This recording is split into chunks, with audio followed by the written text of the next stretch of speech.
Les habla Gustavo Gutiérrez y les voy a explicar la insuficiencia cardíaca crónica. ¿Qué es la insuficiencia cardíaca? La insuficiencia cardíaca es un síndrome clínico caracterizado por la incapacidad del corazón para bombear o inyectar la sangre que el cuerpo necesita, y esto es debido a una alteración estructural o funcional del corazón. Son muchas las patologías que nos pueden producir una insuficiencia cardíaca. En Colombia, las 5 principales causas de insuficiencia cardíaca son el infarto agudo de miocardio, la miocardiopatía dilatada, la hipertensión arterial, la miocardiopatía valvular y la miocardiopatía de Chagas. Pero pues existen muchas patologías que producen la insuficiencia cardíaca, tales como las miocardiopatías virales, la cardiotoxicidad. Cuando hablamos de cardiotoxicidad, tenemos que pensar en los agentes utilizados en quimioterapia, tales como las antraciclinas.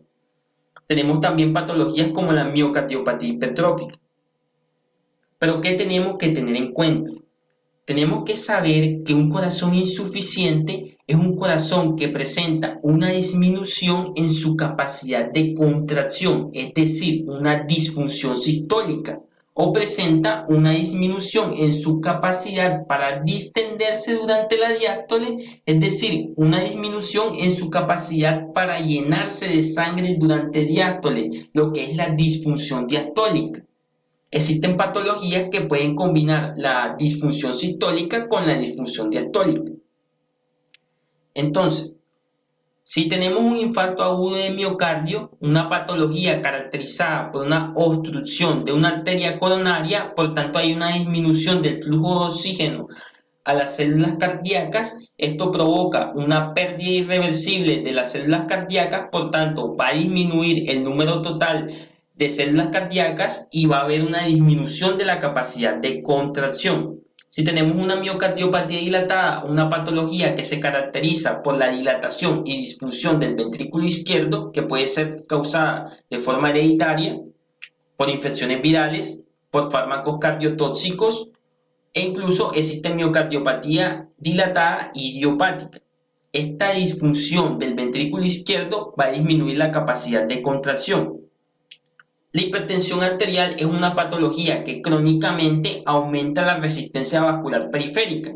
Ese aumento de la resistencia vascular periférica hace que el ventrículo tenga que esforzarse más, tenga que contraerse con más fuerza, y en último esto va a generar un daño que va a afectar lo que es la contracción. Las miocardiopatías valvulares son patologías que crónicamente van a generar una sobrecarga de presión, y esa sobrecarga de presión termina deteriorando la capacidad de contracción. Todas las patologías que acabo de mencionar producen una disfunción sistólica, pero existen patologías como la miocardiopatía hipertrófica, en la cual hay un aumento del grosor del miocardio, y ese aumento del grosor del miocardio disminuye la capacidad del corazón para distenderse y para recibir la sangre. Por tanto, hay una disfunción diastólica. En fin, independientemente si es disfunción sistólica o disfunción diastólica, ¿qué tienen en común todas estas patologías? Que van a causar una disminución del gasto cardíaco, es decir, una disminución del volumen de sangre que es inyectado en la unidad de tiempo.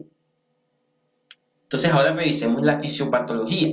Si existe una disminución del gasto cardíaco, ya sea por una disfunción sistólica o por una disfunción diastólica, esto va a ser detectado por el organismo. El organismo va a activar unos mecanismos neurohormonales para subir ese gasto cardíaco, los cuales son la activación del sistema nervioso simpático, la activación del eje renina-angiotensina-aldosterona, el aumento de la secreción de vasopresina. La activación del sistema nervioso simpático va a estar mediado por el aumento de la producción de noradrenalina. La noradrenalina a nivel cardíaco va a estimular los receptores beta 1. Esto va a aumentar la frecuencia cardíaca. A nivel arterial va a estimular los receptores alfa 1. Esto va a producir vasoconstricción, por tanto un aumento de la presión arterial. A nivel del sistema venoso va a estimular los receptores alfa. Nosotros sabemos que el sistema venoso es un sistema de reservorio o almacenamiento de sangre. Si se estimula la contracción de las venas, va a aumentar la cantidad de sangre que llega al corazón en la unidad de tiempo, por tanto va a haber un aumento del gasto cardíaco. Con respecto al eje renina-angiotensina-aldosterona, nosotros sabemos que este eje en última va a producir angiotensina 2. La angiotensina 2 tiene propiedades de vasoconstricción, estimula el remodelamiento cardíaco estimula la síntesis de aldosterona. La aldosterona al nivel renal lo que va a hacer es que va a aumentar la reabsorción de sodio y agua y por tanto va a aumentar la volemia. El último mecanismo es el aumento de la secreción de vasopresina. La vasopresina va a estimular a nivel renal lo que es la reabsorción de agua libre y esa reabsorción de agua libre va a aumentar la volemia. Entonces, por eso es que muchos pacientes con disfunción sistólica o disfunción diastólica pueden ser asintomáticos, porque estos mecanismos neurohormonales van a aumentar el gasto cardíaco. Pero ¿qué pasa? Que aunque es beneficioso durante las primeras etapas, esa activación crónica va a ser dañina. ¿Por qué? Porque va a aumentar el estrés oxidativo, va a estimular el remodelamiento cardíaco y va a propender a un estado proinflamatorio. Todo esto, en últimas, va a empeorar esa lesión inicial y va a conducir a la falla cardíaca.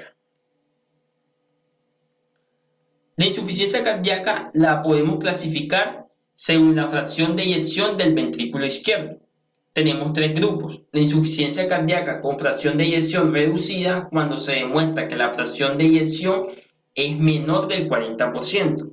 Insuficiencia cardíaca con fracción de eyección conservada, cuando se demuestra que la fracción de eyección es mayor del 50%. E insuficiencia cardíaca intermedia, cuando la fracción de eyección se encuentra entre 40 y 49%. Para hacer el diagnóstico de la insuficiencia cardíaca con fracción de eyección reducida, solamente basta con la presencia de signos y síntomas de insuficiencia cardíaca más la fracción de eyección. No es lo mismo para la insuficiencia cardíaca con fracción de eyección conservada y fracción de eyección intermedia. En esto, además de la fracción de eyección y los signos y síntomas, debemos demostrar la presencia de péptidos natriuréticos elevados más hipertrofia ventricular izquierda o dilatación auricular izquierda. Anteriormente yo les mencioné de una disfunción sistólica y una disfunción diastólica. Si nosotros analizamos la insuficiencia cardíaca con fracción de eyección reducida, hay un compromiso de la contracción, por tanto, en última es la misma disfunción sistólica. Y la insuficiencia cardíaca con fracción de eyección conservada, pues como tal no hay un compromiso de la contracción, por tanto es la misma disfunción diastólica.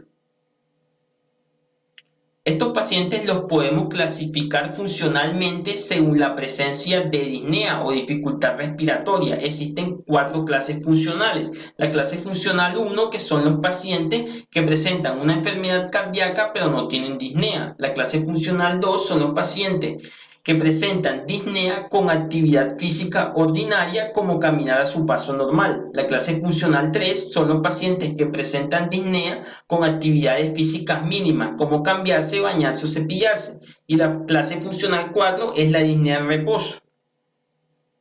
Existe una clasificación estructural que divide a estos pacientes según 4 estadios: estadio A, B, C y D. Los estadios A y B son estadios asintomáticos. Los C y D pues ya presentan la sintomatología. Estadio A son pacientes sin síntomas de insuficiencia cardíaca, pero con factores de riesgo como hipertensión arterial o síndrome coronario. El estadio B es un paciente con una cardiopatía estructural establecida que se relaciona con el desarrollo de insuficiencia cardíaca, pero no presenta ni signos ni síntomas de insuficiencia cardíaca. El estadio C son pacientes con síntomas actuales o previos de insuficiencia cardíaca asociados a una cardiopatía estructural subyacente.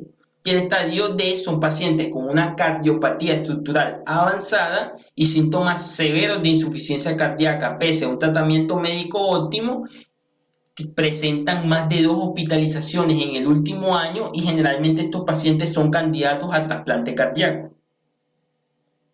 Con respecto a las manifestaciones clínicas las podemos dividir en 2 grupos: en aquellas que son debidas a la sobrecarga de volumen y aquellas debidas a la baja perfusión. Entonces, las manifestaciones clínicas también van a depender del ventrículo que falla, van a depender de si es ventrículo izquierdo o ventrículo derecho. Vamos primero con aquellas debidas a la sobrecarga de volumen. Entonces, si el ventrículo izquierdo deja de contraerse de manera adecuada, esto va a ocasionar que la sangre empiece a acumularse a nivel de las aurículas. Progresivamente la sangre va a empezar a devolverse por vía de las venas pulmonares. Esto va a ocasionar una congestión pulmonar y esto va a generar la disnea o dificultad respiratoria. También se asocia con ortornea o dificultad respiratoria cuando el paciente se acuesta o adopta la posición de cúbito dorsal. Estos pacientes también pueden presentar lo que es la disnea paroxística nocturna. La disnea paroxística nocturna es la dificultad respiratoria que aparece durante la noche y que despierta clásicamente al paciente 2 a 3 veces. Estos pacientes también pueden presentar tos nocturna. Con respecto al ventrículo derecho, si el ventrículo derecho es el que falla, la sangre va a devolverse por vía de la vena cava superior y vena cava inferior. Si se devuelve por vía de la vena cava superior, va a aumentar la presión venosa yugular. Si se devuelve por vía de la vena cava inferior, nosotros sabemos que la vena cava inferior recibe drenaje de las venas hepáticas, por tanto se va a ocasionar una congestión hepática y esto va a producir ictericia. Si la congestión sigue descendiendo, sabemos que la vena porta, o sea, puede descender por vía de la vena porta y la vena porta está formada por la unión de la vena esplénica y la vena mesentérica superior. Por tanto, va a ocasionar esplenomegalia y en casos más raros, edema intestinal por vía de la vena mesentérica superior que recibe drenaje de las venas intestinales. Estos pacientes también pueden presentar edema de miembros inferiores bilateral y ascitis. Con respecto a los síntomas de baja perfusión, los síntomas de baja perfusión o hipoperfusión son más frecuentes de la falla del ventrículo izquierdo. Entonces, si disminuye la perfusión cerebral, esto se va a relacionar con disminución de la capacidad de concentración o confusión. Esto principalmente se presenta en ancianos. Si disminuye la perfusión renal, esto va a ocasionar oliguria. Si disminuye la perfusión de los músculos, esto va a causar fatiga y va a causar extremidades frías, piel moteada y estos pacientes pueden presentar hipotensión.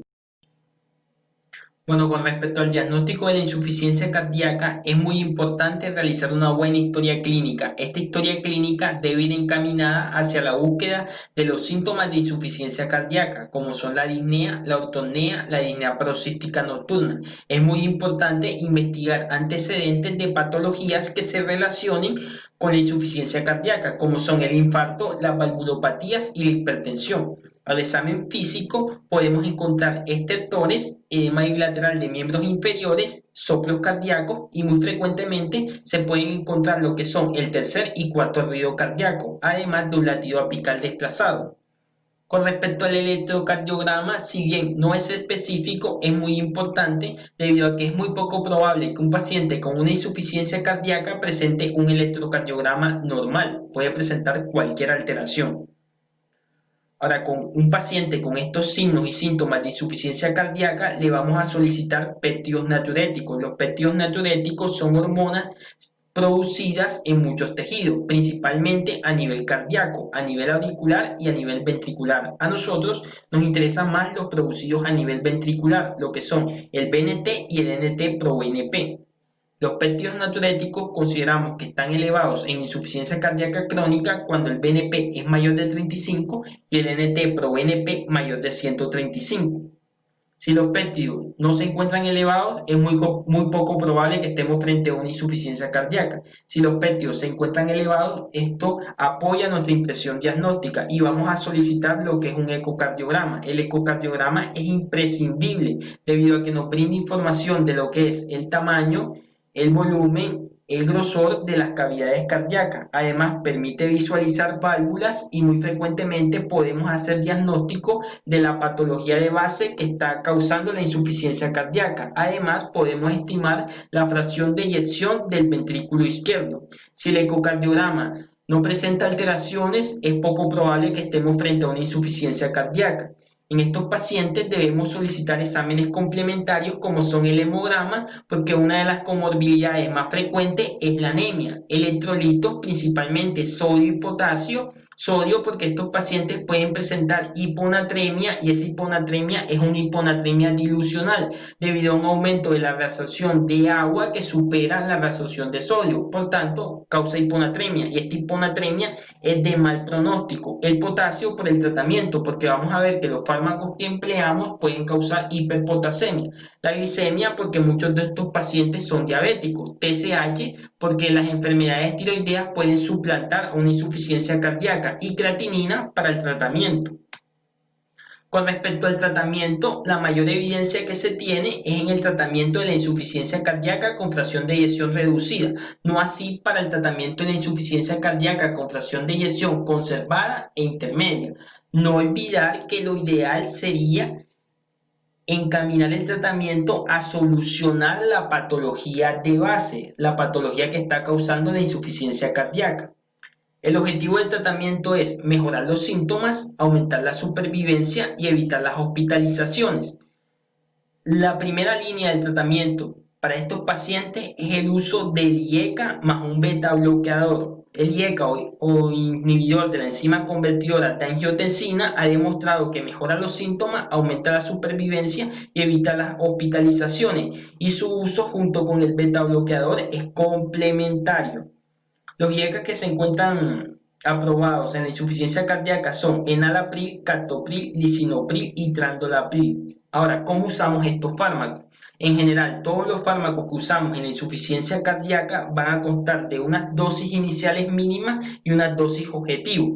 Nosotros vamos a iniciar con las dosis iniciales mínimas, vamos a evaluar la respuesta del paciente dentro de 2 semanas y posteriormente vamos a ir subiendo la dosis hasta que alcancemos la dosis objetivo o la dosis máxima tolerada por el paciente. Es decir, si comenzamos con enalapril, la dosis inicial va a ser 2.5 miligramos cada 12 horas, vamos a evaluar durante 12 semanas y vamos a ir aumentando hasta que alcancemos la dosis objetivo de 20 miligramos cada 12 horas o en su defecto la máxima que tolere el paciente.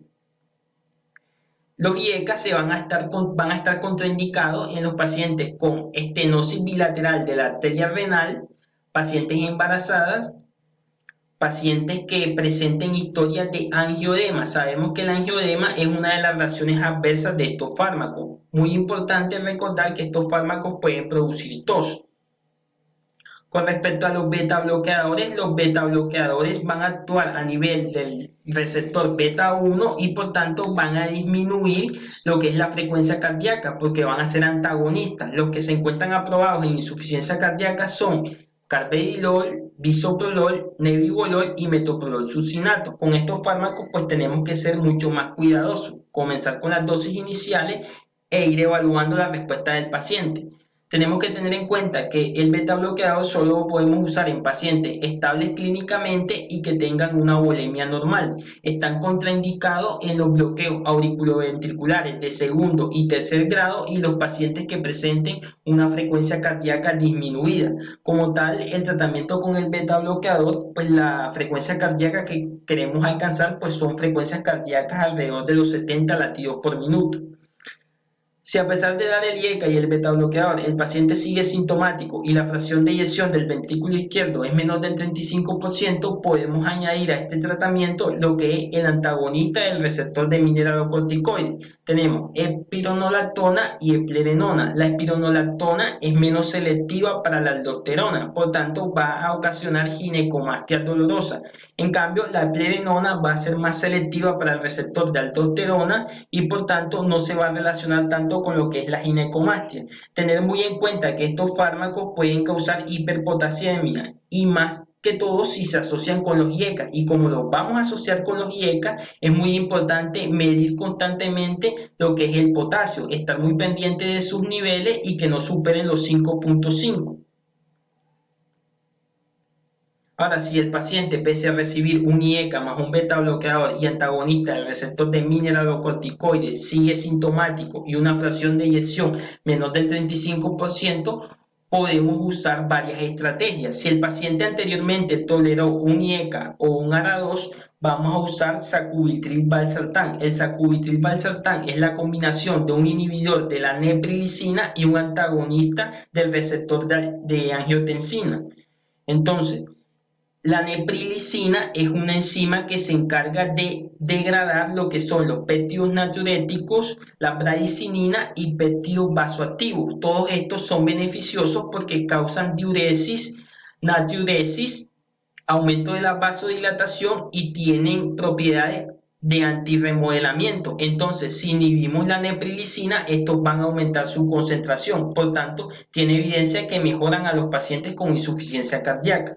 Ahora, si el paciente pese a que lo tratamos con dosis máximas de beta bloqueadores, presentan un ritmo sinusal y su frecuencia cardíaca está por encima de los 70 latidos por minuto, es decir, no llegamos a una frecuencia cardíaca ideal, podemos usar lo que es la ivabradina. La ivabradina es un inhibidor de las corrientes FONI. Las corrientes FONI son unas corrientes características del nodo sinusal. Sabemos que el nodo sinusal es el marcapaso fisiológico. ¿Y por qué es el marcapaso fisiológico? Debido a que este puede despolarizarse de forma espontánea, y esa despolarización de forma espontánea depende de la entrada pasiva, espontánea y lenta de sodio a través de canales iónicos. Entonces la ivabradina va a actuar a nivel de esos canales y va a disminuir la frecuencia cardíaca. Por tanto, tenemos que usarlos con pacientes que no presenten bradicardia. O sea, con una frecuencia cardíaca pues mayor a 70 es lo ideal.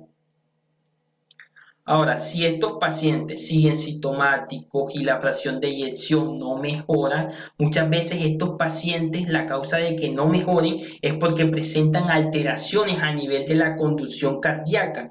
Entonces, si presentan un ritmo sinusal y una duración del complejo QRS mayor de 130 milisegundos, podemos usar la terapia de resincronización cardíaca, la cual consiste en la estimulación de los ventrículos y del nodo sinusal para sincronizar la contracción ventricular. Resulta que los pacientes que presentan, por ejemplo, un bloqueo de rama izquierda, la contracción de esos ventrículos derecho e izquierdo no es simétrica, no es sincrónica, y esto no deja que los síntomas mejoren. Por tanto, se utiliza esa estimulación eléctrica para lograr una sincronía, y eso mejora los síntomas de los pacientes.